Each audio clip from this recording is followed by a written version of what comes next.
I noticed that you haven't talked about the importance of the catalyst. I mean, the catalyst for the correction of the undervaluation of financial assets such as stock. Neither does Warren Buffett or Munger talks a lot about it. But some other value investors, like maybe Size Club, and they insist that the catalyst is very important for a bet on the undervalued stock. For example, that I sometimes experience buying a stock at a very low valuation, such as maybe below the liquidation value and maybe just several times of the cash flow. But without the catalyst, the stock could remain undervalued and maybe go down. And I just want to know your understanding of your suggestions regarding situations like this.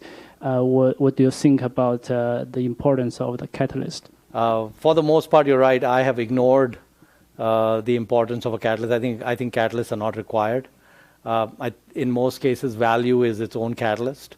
And I would also say that when you're buying businesses, let's say below liquidation value, for example, in my book, there's no such thing as a value trap.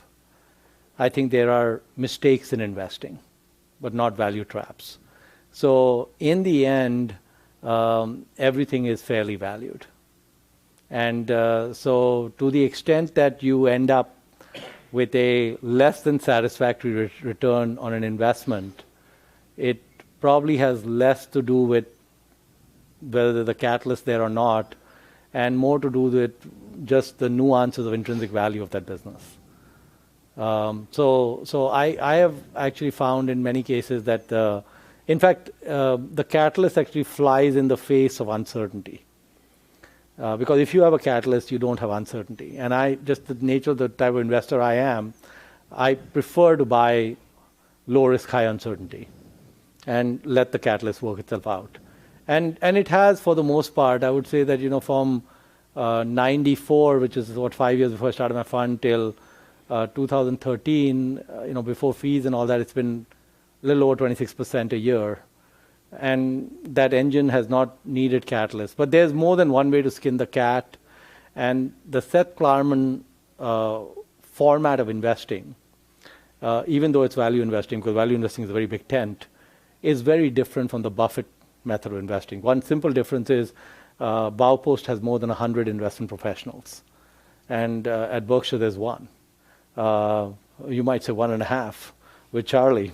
But that's it, So I think there's many different ways to skin the cat. Seth's approach certainly has worked for a long time. But my personal preference and approach is to not bother with catalysts. Hi, I have a two-part question. The first is, we had a speaker last week, Michael Moibison. He talked about untangling skill and luck in business and investing. And I thought it was very interesting. He gave the example of Bill Gates and how his mother knew someone at IBM, and that was part of the reason that he was introduced to that opportunity. Would you care to comment on that? Yeah, but I think that there's a lot of other people whose mothers know all kinds of people. And I would say, yeah, I would say with Bill. So if you also look at the book Outliers, for example, it talked about the 10,000 hours and all of that. So Bill Gates, a large part of the success of Bill Gates was when he was born, right? So if Bill Gates were born 10 years before or 10 years after, it wouldn't have mattered who his mother knew. So I would say that that timing and such was definitely gave him tailwinds, very significant tailwinds. But I would also say that the Bill Gates and the Larrys and the Sergeys of the world would tend to do well, even in the face of headwinds. They would not do as well as they have done, because to do as well as they've done, everything has to line up perfectly. Right. Okay. But I would still say that you could throw Bill Gates in the fish tank with a whole bunch of other folks, and he'd come out ahead.